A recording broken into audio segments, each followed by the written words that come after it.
2022년 11월 13일 사평교회당 예배를 시작하겠습니다. 이 시간 다 함께 하나님께 찬송하겠습니다.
다 함께 사도신조 고백하심으로 우리의 신앙을 고백하시겠습니다. 다 함께 고백하십니다.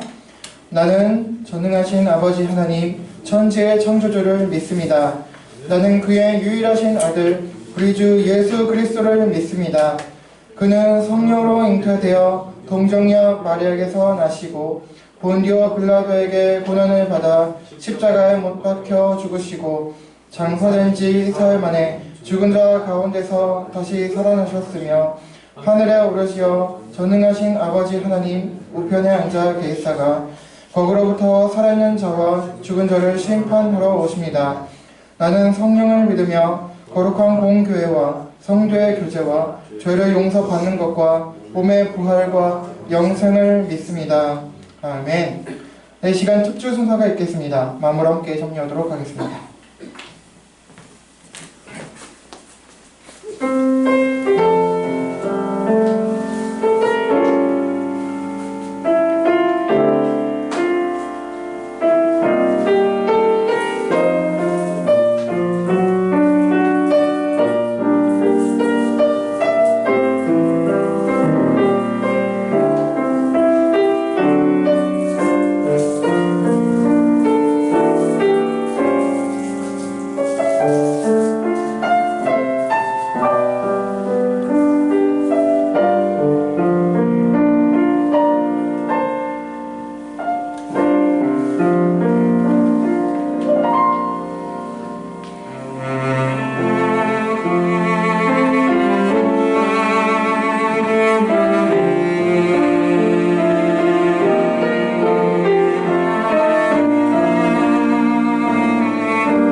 네, 은혜로운 찬양 감사합니다.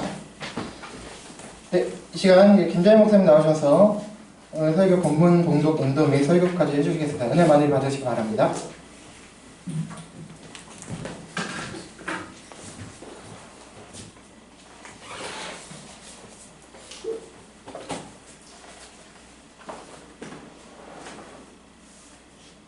오늘 성경 말씀은 고린도전서 15장 35절부터 44절까지 10절이 되겠습니다. 먼저 35절부터 같이 읽도록 하겠습니다. 누가 묻기를 죽은 자들이 어떻게 다시 살아나며 어떠한 몸으로 오느냐 하리니 어리석은 자여 내가 뿌리는 씨가 죽지 않으면 살아나지 못하겠고 또 내가 뿌리는 것은 장래의 형체를 뿌리는 것이 아니요 다만 밀이나 다른 것의 알맹이뿐 이로되 하나님이 그 뜻대로 그에게 형체를 주시되 각 종자에게 그 형체를 주시느니라. 육체는 다 같은 육체가 아니니 하나는 사람의 육체요 하나는 짐승의 육체요 하나는 새의 육체요 하나는 물고기의 육체라. 하늘에 속한 형체도 있고 땅에 속한 형체도 있으나 하늘에 속한 것의 영광이 따로 있고 땅에 속한 것의 영광이 따로 있으니 해의 영광이 다르고 달의 영광이 다르며 별의 영광도 다른데 별과 별의 영광이 다르도다. 죽은 자의 부활도 그와 같으니 썩을 것으로 심고 썩지 아니할 것으로 다시 살아나며 욕된 것으로 심고 영광스러운 것으로 다시 살아나며 약한 것으로 심고 강한 것으로 다시 살아나며 육의 몸으로 심고 신령한 몸으로 다시 살아나나니 육의 몸이 있은즉 또 영의 몸도 있느니라. 오늘은 그때가 되면이라는 주제로 말씀을 전하도록 하겠습니다. 사평교회 성도 여러분, 여러분은 무엇을 믿습니까? 오늘도 교회에 나오셨는데 도대체 어떤 믿음을 가지고 오셨습니까? 기억하시지요? 이 아침에도 여러분은 사도신경 마지막 부분에서 이렇게 고백했습니다. 나는 성령을 믿으며 거룩한 공교회와 성도의 교제와 죄를 용서받는 것과 몸의 부활과 영생을 믿습니다. 예수님이 지상 사역을 하실 때 많은 사람을 고치시고 또 살리셨습니다. 38년 된 병자를 일으키셨고 12년 혈류증 앓던 여인을 고치셨습니다. 나환자를 고치시고 눈먼 자의 눈을 뜨게 하시고 기머거리의 길을 여시고 또 말 더듬는 자의 혀를 풀리게 하셨습니다. 그리고 회당장 야일의 딸을 살리셨으며 마르다와 마리아의 오빠 나사로를 살리셨습니다. 예수님 성전 후에도 제자들이 이 치유 사역을 이어갔는데요. 베드로와 요한은 성전 미문에 들어서다가 나면서부터 못 걷게 된 사람을 보고서 이렇게 말하지요. 내게 금과 은은 없으나 내게 있는 것으로 내게 주노니 곧 나사렛 예수의 이름으로 일어나 걸어라. 그렇게 해서 안전뱅이를 걷게 만듭니다. 베드로와 바울은 각각 다비다라고 하는 여제자와 유두고라고 하는 청년을 살리기도 하였습니다. 그런데 고침받고 이 살아난 모든 사람들이 지금 다 어디에 있나요? 다시 다 죽었습니다. 여러분들 여러 가지 질병에 시달리고 있을지 모릅니다. 예수님, 베드로, 요한, 바울이 아직 이 세상에서 사역을 하고 있다면 아마도 내 병도 고쳐주실 텐데 하고 생각할지 모르겠습니다. 그 대신에 우리는 몸에 좋다는 약과 음식 이것들을 부지런히 챙겨 먹으며 또 이 멀리하고 그 명의라고 소문난 의사를 찾아가서 치료도 받습니다. 어떤 분은 이렇게 말할 거예요. 제 병은 불치병이에요. 현대의학으로는 나을 수가 없어요. 그래서 또 사람들은 몇십 년 뒤 의학기술이 발전하면 자기 병을 고칠 수 있을 거라고 생각하고 자기 몸을 냉동을 하여서 그때를 기다리는 그런 경우도 있습니다. 우리가 이렇게 돈을 써가며 부지런히 운동도 하고 또 몸을 잘 관리하면 10년, 20년, 30년은 아마도 건강하게 살 수 있겠지요. 그런데 결국 정해진 수명이 다하면 죽음이 기다리고 있습니다. 그러나 여러분, 희소식이 있습니다. 아주 기쁜 소식이 있습니다. 믿는 여러분에게는 이 세상에서의 죽음이 끝이 아니라는 것입니다. 특히 육신의 질병으로 고통받는 사람들에게는 더욱 기쁜 소식이 있습니다. 예수님이 재림하시면 여러분의 몸이 새 몸으로 변하게 된다는 것입니다. 하늘나라에서는 더 이상 옛 몸이 가지고 있던 질병이나 장애를 걱정하지 않아도 됩니다. 여러분들이 걷고 뛰고 달리고 또 뒹굴고 해도 끄떡없는 생기가 넘치는 그런 육체를 갖게 될 것입니다. 이것은 하나님이 영구토록 보존하신 그런 신체입니다. 또 더 나은 것은 이 몸은 천국 생활에 특화된 맞춤식 몸이라는 것입니다. 그러면 우리가 방금 읽었던 15장 35절부터 37절까지를 다시 한번 읽겠습니다. 35절 누가 묻기를 죽은 자들이 어떻게 다시 살아나며 어떠한 몸으로 오느냐 하리니 어리석은 자여 내가 뿌리는 씨가 죽지 않으면 살아나지 못하겠고 또 내가 뿌리는 것은 장래의 형체를 뿌리는 것이 아니요 다만 밀이나 다른 것의 알맹이뿐이로되. 방금 읽은 15장 35절에서 어떤 사람이 이렇게 반문합니다. 죽은 자가 어떻게 살아난다는 말이야? 죽은 자의 몸이 어떻게 되살아올 수 있다는 말이야? 부활에 대해서 의심을 품고 있는 사람들은 죽은 사람의 몸이 다시 부활한다는 것을 상상할 수 없었습니다. 여러분들도 혹시 이런 회의주의자에 속하지 않으신지요? 죽으면 끝이지 무슨 영생이 있다는 말이야. 더군다나 몸의 부활이라니. 화장장에서 다 태워져서 하늘로 다 날아가 버리는데 무슨 몸이 어떻게 다시 살아난다는 거야. 혹시 영혼은 살아날지 몰라도 몸은 아니야. 36절에서 바울은 이들을 향하여 어리석은 자여 라고 말문을 엽니다. 헬라어 원어의 뜻을 살린다면 여러분들은 말도 안 되는 얘기를 하고 있습니다 라고 할 수 있습니다. 계속해서 36절과 37절에서 바울은 씨앗의 비유를 통하여서 회의론자들의 어리석음을 파헤칩니다. 씨앗은 땅에 심어지면 그 존재 자체는 끝이라고 할 수 있습니다. 그 씨앗은 땅에 묻혀 있다가 결국 썩어버릴 것입니다. 그런데 여러분, 농사를 짓는 농부가 씨앗을 땅에 묻으면서 애석해하는 것을 본 적이 있습니까? 사랑하는 씨앗아, 이제 내가 이 세상을 떠나버렸구나. 다시는 너를 볼 수 없겠구나. 씨앗아, 너무 슬프다. 라고 절규하는 농부를 본 적이 있습니까?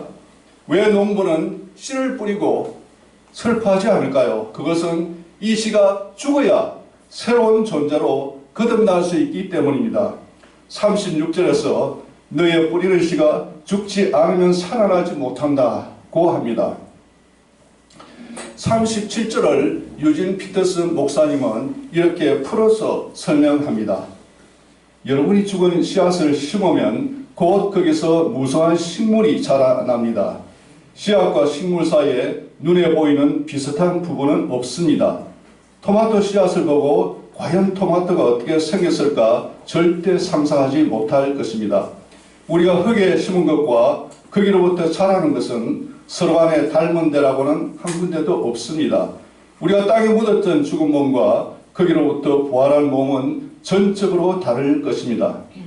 씨의 존재 자체로는 종말에 이르지만 이 동일한 씨가 변화를 받으면서 새롭게 또 더 영광스러운 존재로 거듭난다는 것입니다. 이 씨앗은 몇 달 후에 그 모습 그대로 나타나지는 않습니다. 농부는 비슷비슷한 씨앗을 땅에 묻지만 이 씨가 머지않아 갇혀있던 땅 속에서 해방되어 싹을 틔운다는 것을 압니다. 그리고 이 싹이 어떤 것은 토마토로, 어떤 것은 참외로, 또 수박으로 나타나기도 한다는 것을 압니다. 그래서 씨가 죽는 것을 슬퍼하지 않습니다. 씨를 뿌리는 시간은 결코 슬픔의 시간이 아닙니다. 여러분, 혹 사랑하는 사람의 육체가 땅속에 묻힌다 하더라도 너무 슬퍼하지는 마십시오. 씨앗의 예화를 들은 어느 아이가 차를 타고 가다가 공동묘지를 지나게 되었습니다. 그러자 이 아이는 이렇게 말했습니다. 와, 저기 사람들을 새롭게 태어나게 하려고 심은 곳이 있네.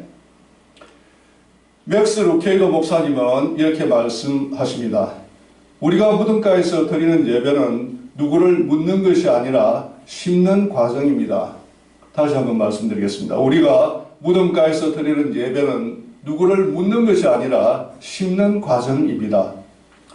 예화를 하나 들겠습니다. 미국의 어느 교회에서 목사님이 18세에 젊은 나이에 세상을 떠난 클라렌스라고 하는 자매의 장례 예배를 인도하고 있었습니다. 목사님은 사망으로부터의 부활에 대한 감동적인 설교를 한 후에 단을 내려와서 가족들과 잠깐 인사를 나눕니다. 그리고는 관이 놓인 곳으로 가서 관에다 대고 말하기 시작했습니다. 클라렌스.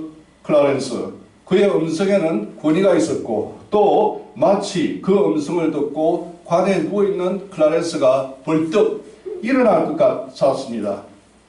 그는 말을 이어갔습니다. 클라렌스, 우리가 진작 내게 말했어야 하는데 하지 못한 일들이 참 많아.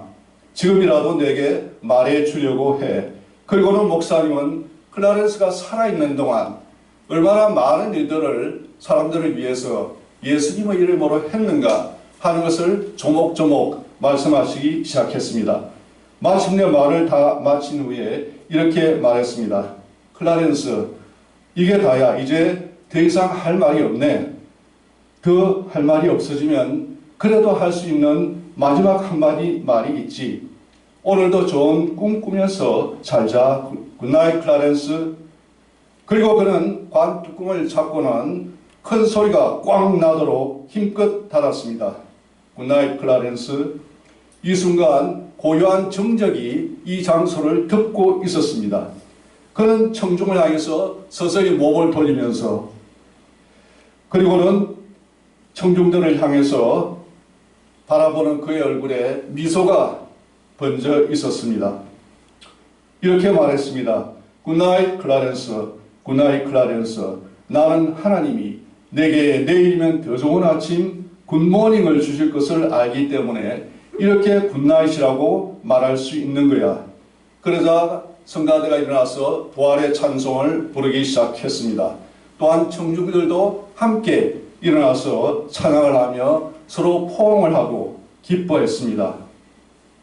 과거 우리의 장례식은 슬픔에 젖은 유족들을 위로하는 장소였습니다. 그리스도인에게는 이제 더 이상 장례식은 영원한 이별을 슬퍼하는 장소가 아니라 잠깐의 이별을 아쉬워하며 다시 만날 날을 기억하는 장소가 되었습니다. 믿음이 있다면, 그리고 이 믿음이 어제 과거의 믿음이 아니고 오늘 현재 살아서 역사하는 믿음이라면 이 지상에서의 죽음을 앞에 두고 우리는 부활의 소망을 품고 죽은 자를 담담히 떠나보낼 수 있을 것입니다. 우리의 현세에서의 슬픔이 내세에서의 기쁨으로 승화될 것입니다. 이 시간 사랑하는 가족을 잃고 슬픔에 젖어 있을 이태원 참사의 유가족들에게도 이런 위로가 임하기를 바랍니다. 38절부터 41절까지 다시 한 목소리로 읽도록 하겠습니다. 38절. 하나님이 그 뜻대로 그에게 형체를 주시되 각 종자에게 그 형체를 주시느니라. 육체는 다 같은 육체가 아니니 하나는 사람의 육체요, 하나는 짐승의 육체요, 하나는 새의 육체요, 하나는 물고기의 육체라. 하늘에 속한 형체도 있고 땅에 속한 형체도 있으나 하늘에 속한 것의 영광이 따로 있고 땅에 속한 것의 영광이 따로 있으니 해의 영광이 다르고 달의 영광이 다르며 별의 영광도 다른데 별과 별의 영광이 다르도다. 38절의 말씀을 우리말 성경에서는 이렇게 말합니다. 그러나 하나님께서는 뜻하시는 대로 그 씨에 몸을 주십니다. 곧 각각의 씨에 각기 고유한 몸을 주십니다. 하나님께서는 뿌리는 씨앗이 곧 그 몸이 아니라고 말씀하십니다.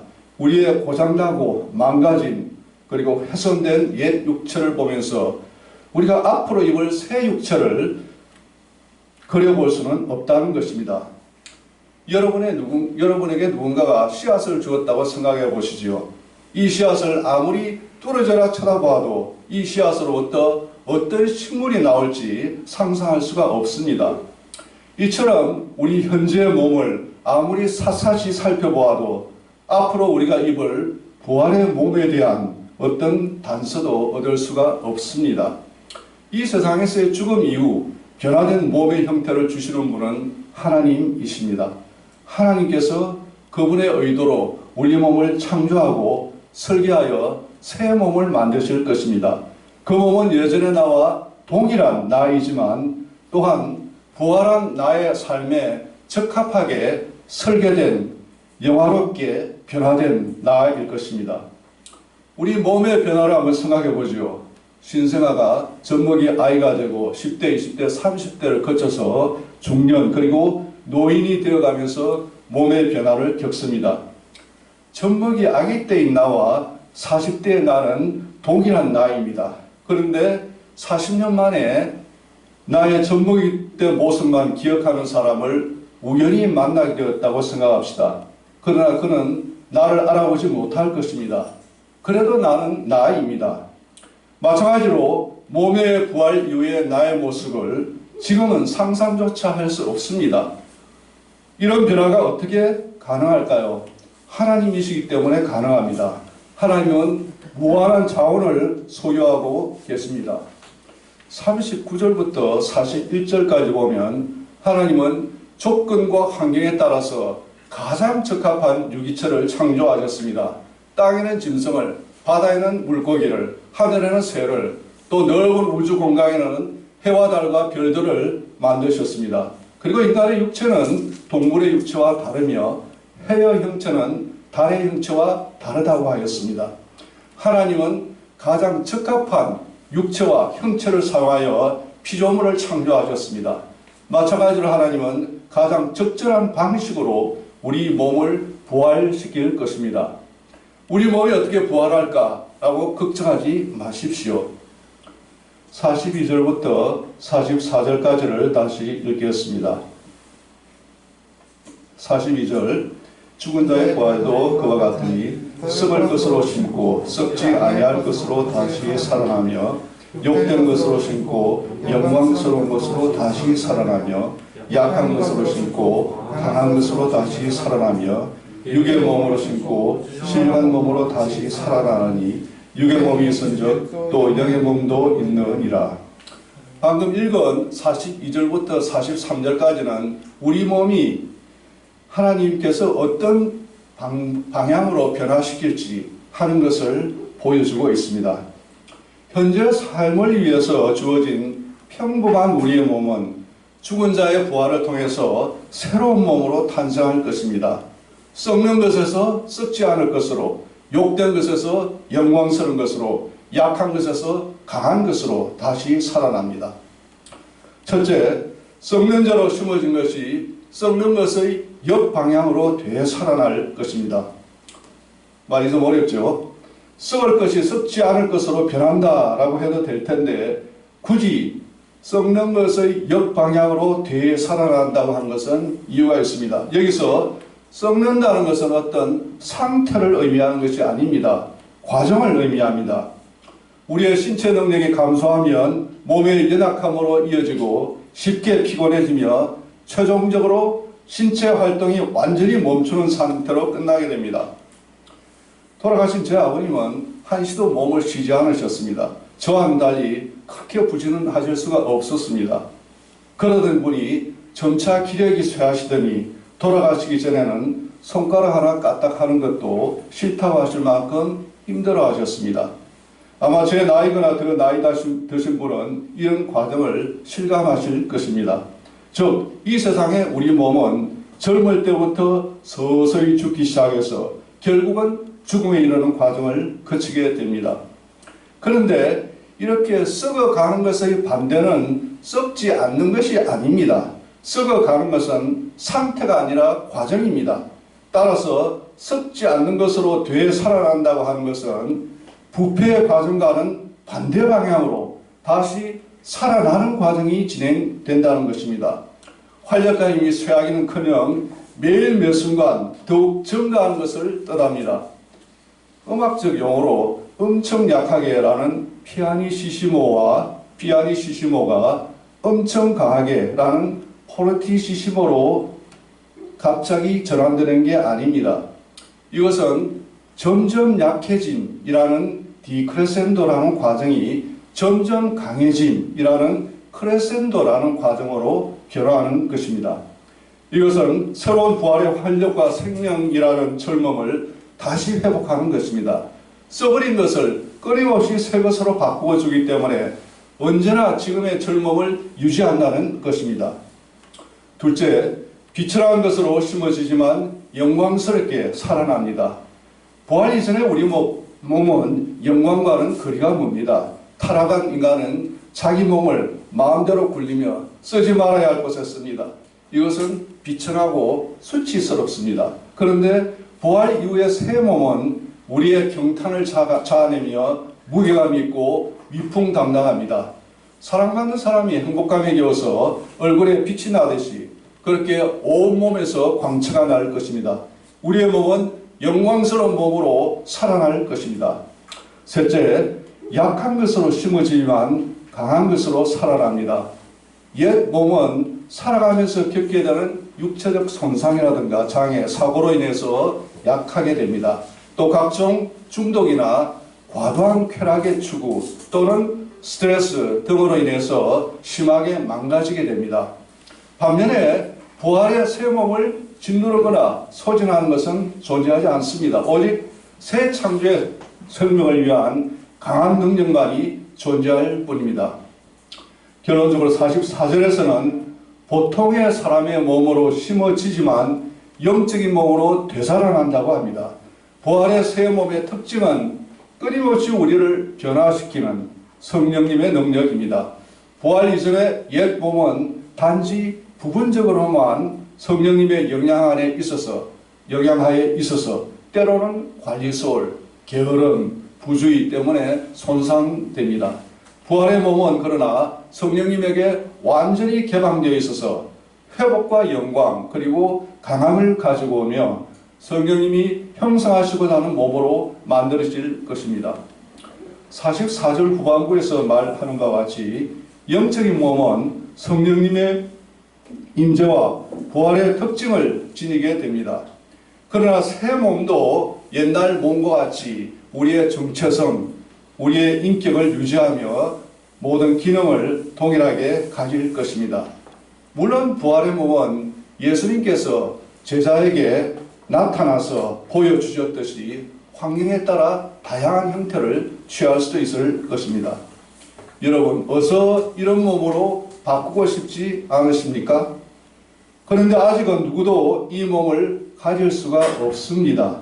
설사 여러분이 오늘 갑자기 천국으로 가게 된다고 해도 좀 기다려야 됩니다. 우리가 죽게 되면 우리 영혼은 하나님의 전으로 가지만 우리 몸은 부활을 기다려야 됩니다. 우리가 몸의 부활을 언제까지 기다려야 될까요? 주님이 다시 오실 때 우리 몸에 영광스러운 부활이 일어납니다.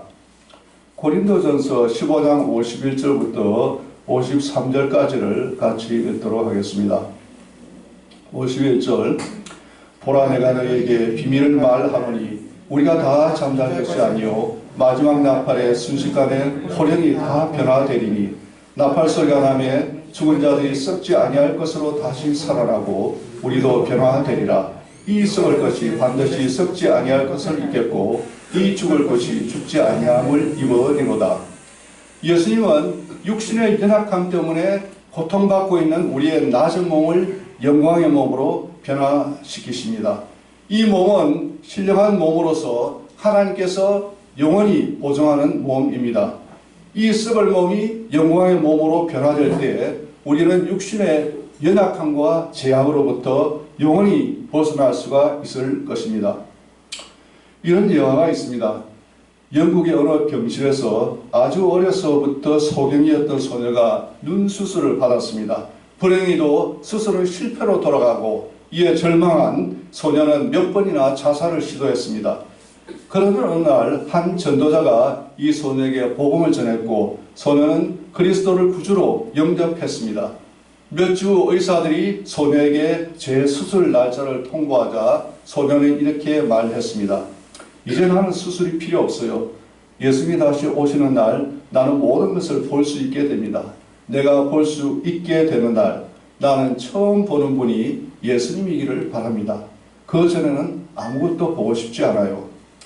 예수님이 다시 오시면 모든 이지러졌던 것이 바로 잡힐 것입니다. 그때가 되면 그렇게 될 것입니다. 그런데 당신은 지금 당장 이 몸을 가지고 이 세상을 살아가는 것에 너무 지치고 기진맥진하셨습니까? 심지어 속히 하나님이 데려가셨으면 하는 생각이 들 만큼 그렇게 힘들고 어렵습니까? 그러시다면 기도하십시오. 하나님의 치유의 손길이 여러분에게 임하시도록 간절히 기도하십시오. 또 주위에 신실한 분들에게 기도 요청을 하십시오. 야고보서 5장 16절을 같이 읽겠습니다. 시작. 그러므로 너희 죄를 스스로 고백하며 병이 낫기를 위하여 서로 기도하라. 의인의 간구는 역사하는 힘이 크니라. 주님이 여러분의 기도를 들으시고 병을 고쳐주시면 감사의 기도를 드리십시오. 그리고 그 후 주님이 기뻐하시는 삶을 살기 위해서 노력하십시오.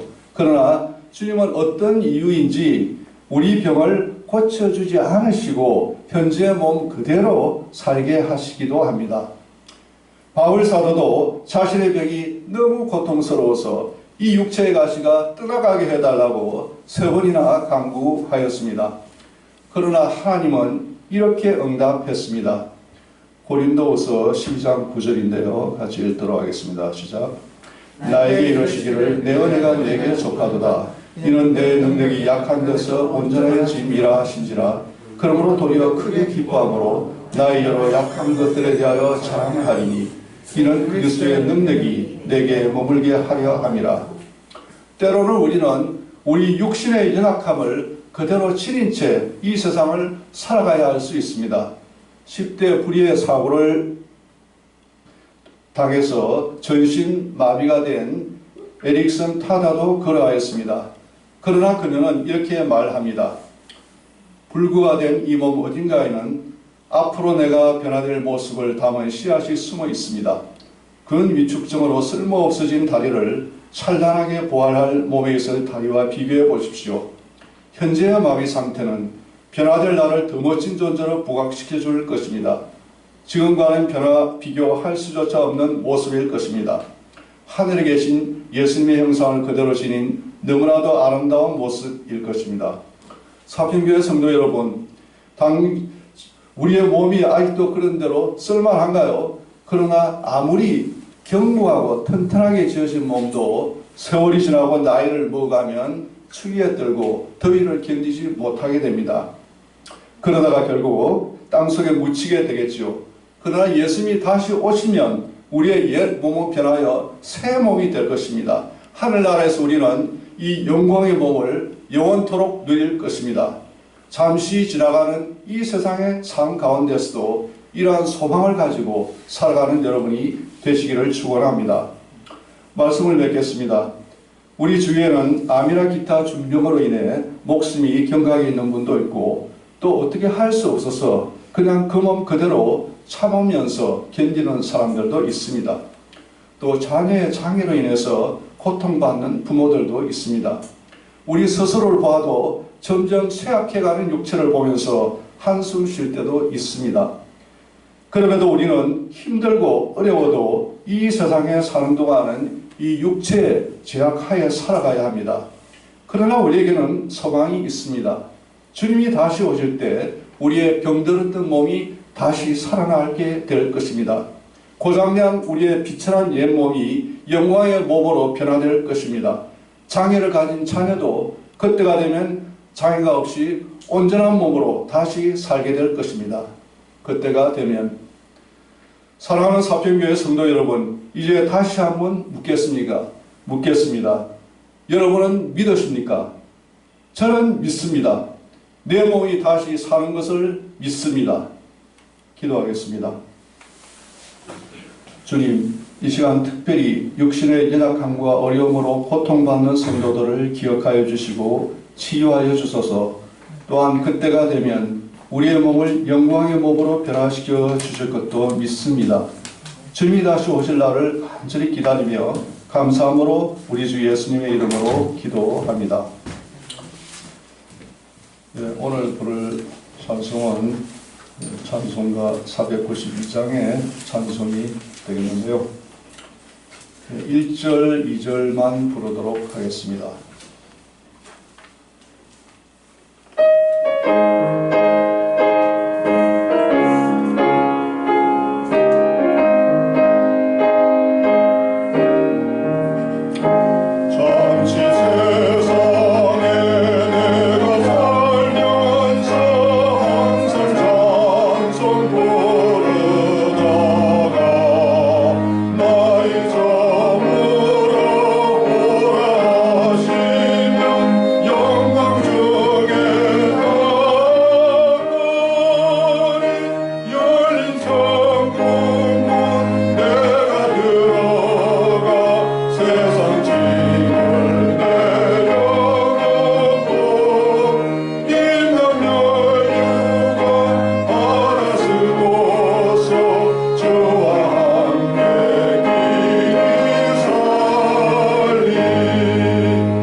우리 이어서 함께 같이 기도하겠습니다.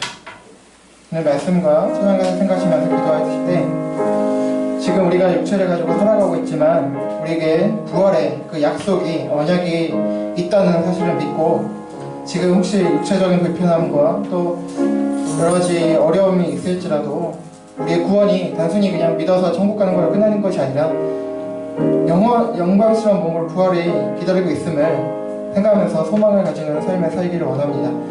그래서 우리의 구원은 시작이 됐지만 그러네 아직은 난 옛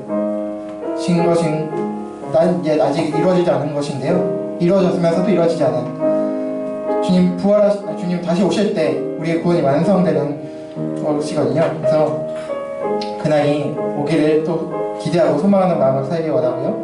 또 지금 또 슬픔을 혹시 여러분 간에 주변에 당하신 분이 있든지 아니면 또 저와 여러분의 상황을 보면서 좌절할 것이 아니라 앞으로 영광스러운 그날이 올 것임을 기대하는 마음으로 살기 원하고 또 제가 아까 말씀하셨지만 우리 이태원 참사로 또 그 외에 여러 가지 사건 사고들로 이 땅에서 생을 마감하신 모든 분들이 끝이 아니라는 것을 알고 그들이 주님을 만나고 또 유가족들이 주님 만나고 그렇게 살아갈 수 있게 해달라고 하나님 그 마음 가지고 함께 기도하시길 원합니다. 그리고 여러분 가지고 계신 기도 제목 가지고 함께 기도하며 나가겠습니다. 기도하시겠습니다. 하나님 아버지 감사합니다. 하나님 주신 말씀 생각하면서 하나님 다시 한번 우리의 그 기독교 우리의 신앙에 대해서 돌아봅니다. 하나님 이 부활은 영적인 어떤 상징적인 의미가 아니라 하나님 아버지 실제 우리의 몸이 앞으로 부활할 것이고 정말 영광스러운 몸으로 호련히 변화될 것임을 아버지 말씀하고 계십니다. 하나님 아직 그날이 오지는 못했습니다. 하나님 우리가 그날이 속히 오기를 간절히 기다립니다. 하나님 우리의 그 육체적인 아픔과 고통과 그런 타락한 모습이 끝나고 이제는 아버지 영광스러운 몸으로 부활하게 될 그리고 호련히 변화될 그날 주님 다시 오실 날을 기대하고 고대합니다. 하나님 아버지 주여 역사하여 주시고 특별히 아버지 그 날을 위해서 하나님 정말 주님의 그 복음이 땅끝까지 온 천하의 복음 증거되길 원하옵니다. 하나님 아버지 역사하여 주시고 지금도 아버지 여러가지 각자의 삶의 현장 속에서 또 아버지 특별한 아버지 현장 속 그곳에 나가서 선교하시고 정말 봉사하시는 그런 선교사님들 붙잡아 주시고 하나님 은혜를 더하여 주시옵소서. 또 우리도 하나님 그것을 위해서 하나님 우리의 삶을 통하여 하나님 나라를 전파하고 하나님 예수 그리스도를 전파할 수 있는 그런 입술과 삶이 될 수 있도록 하나님 도와주시옵소서. 하나님 아버지 지금 아버지 우리 삶의 현장이 어렵고 하나님 또 육체적 질병으로 인해서 고통과 신음하고 있을 저희들 불쌍히 여겨주시고 또 아버지 우리 지금 타락한 모습 가운데 하나님 항상 죄로 인해서 고민하고 있는 저희의 현실들을 보면서 하나님 기도합니다. 주여 저희들 불쌍히 여겨주시고 하나님 지금은 연약하여 넘어질지라도 앞으로 그런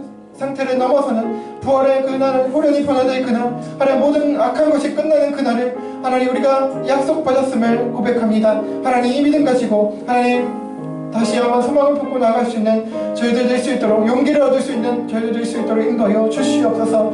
하나님 아버지 이번에 또 이태원 참사와 또 여러가지 사건 사고들로 하나님 항상 정말 고통과 슬픔 중에 있는 모든 가족들을 또 주변에 있는 분들을 불쌍히 여겨주시고 지금도 육체적인 질병과 고통으로 인해 신음하는 하나님 주님의 백성들을 위로하여 주시옵소서. 하나님 많은 이 땅의 백성들이 하나님 다시 오실 주님을 기대하고 또 바랄 수 있도록 하나님 주님 만나 주시옵소서. 그들에게 믿음을 허락하여 주시옵소서. 그래서 구원의 역사가 날마다 세계 곳곳에서 일어날 수 있도록 인도하여 주시옵소서. 하나님 도와주시옵소서.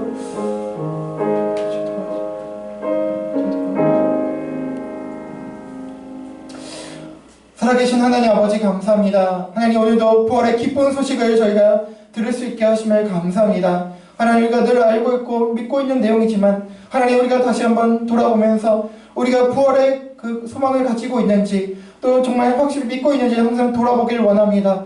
하나님 부활이 없다면 헛된 것이라고 주님 바울을 통해서 말씀하셨습니다. 하나님 아버지 정말로 우리가 이 세상에 이 땅에서 살면서 하나님 부활을 간절히 사모하고 있는지 다시 한번 생각하고 돌아봅니다. 하나님 이 땅에서 우리가 열심히 살아가되 그러나 이것이 끝이 아니고 그냥 죽어서 우리가 영원만 천국에 가는 것이 끝이 아님을 아버지 우리가 다시 한번 확인하고 돌아보고 소망할 수 있는 그런 시간을 낼 수 있도록 인도하여 주시고 앞으로도 이 소망을 가지고 힘써 살아갈 수 있도록 인도하여 주시옵소서. 감사하며 이 모든 말씀 예수 그리스도 이름으로 기도합니다. 아멘. 네, 감사합니다. 네, 오늘 특주해 주신 우리 세분 자매님 감사 말씀드립니다. 네, 그리고 오늘 또 설교로 섬겨주시고 축도로 섬겨주실 김재일 목사님께 감사드립니다. 네, 다른 광고도 이제 주보에 싣지는 못했습니다. 지난주 광고에서 제가 하나 빠뜨렸는데요. 그 5주년, 지난주 5주년 그 간식을 떡과 함께 우리 음료수도 준비해 주셨는데 우리 홍연수 선생님께서 그 가정에서 떡과 함께 음료수도 준비해 주셨다는 거 제가 광고 말씀 다시 드립니다. 그리고 오늘 간식으로 우리 고구마가 준비되었는데요. 우리 어제 또 다음에 있지만 우리 전자원 목사님 그 새생명교회 설립 예배를 갔다 오는 길에 맛있는 고구마를 샀습니다. 그래서 사주셨는데 오늘 간식으로 준비해 주셨습니다. 우리 감사 말씀드립니다. 네, 방금 말씀드렸지만 어제 안면도에 이제 전자원 목사님 그 개척교회 새생명교회 설립 예배를 다녀왔습니다. 근데 가는 저희 시간을 잘못 계산해서 가는 길 막히는 바람에 실제적으로 예배는 참석을 못하고 끝나고 도착하는 바람에 그래서 그래도 은혜롭게 잘 다녀와서 그래서 인사 잘 드렸고요. 그래서 저희 그 감사 말씀 드렸고 그래서 저와 또 우리 김명희 집사님, 김경실 성도님, 김진아 자매 이렇게 네 분이 다녀오게 되었습니다. 여러분 기도해 주신 덕분에 안전하게 또 다녀올 수 있었습니다. 감사 말씀 드립니다. 네, 그럼 다 함께 다른 강의도 주보를 참조해 주시기 바라고요. 다 함께 자리에서 일어나시겠습니다. 네, 잠시만요. 오늘 새로 오신 분이 계신데 성함은 못 물어드리고 여기 두 분이 계신데 우리 박수로 환영해 드리도록 하겠습니다. 감사합니다. 아니, 그거는 나중에. 네, 그럼 우리 공동체 고백 함께 고백하시겠습니다. 함께 고백하시겠습니다. 시작! 우리는 세상으로부터 부름받은 하나님의 백성입니다. 또한 세상으로 보냄받은 그리스도의 제자입니다. 모임과 예배를 통해 하나님께 영광을 돌립시다. 삶을 통해 세상에서 빛과 소금의 역할을 감당합시다. 세상에 주님의 사랑을 전하는 실천자가 됩시다. 서로가 주 안에서 사랑하고 섬기며 돌보고 교제하는 건강한 지체가 됩시다. 성경을 읽고 배움으로 그리스도를 본받는 성숙한 성도가 됩시다. 그리하여 하나님을 영롭게 하는 은혜에 충만한 공동체가 됩시다. 아멘. 우리 찬양하고 축도로 마치겠습니다.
축도해 주심으로 예배를 마치겠습니다.